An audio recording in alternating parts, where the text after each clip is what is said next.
how to recover password in eSound. Hello guys and welcome back to today's video. In today's video, I'm going to show you how you will be able to recover your password. So first things first, what I recommend that you guys do is to log out of your eSound. So over here right now, as you can see, this is like a freshly downloaded eSound. As you can see, I have downloaded it and installed it from our Google Play Store. So what I'm going to do is I'm going to click on already have an account. After that, simply select the option that you chose or you need. For example, over here. And what we're going to do is we're going to simply click on forget password, which will redirect us to Google or whatever browser that you select.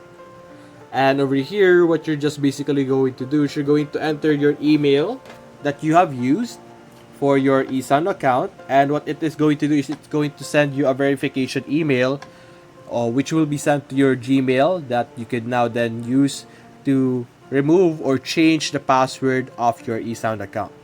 So that's basically it guys. If you enjoyed this video, leave a like and subscribe. Thanks for watching.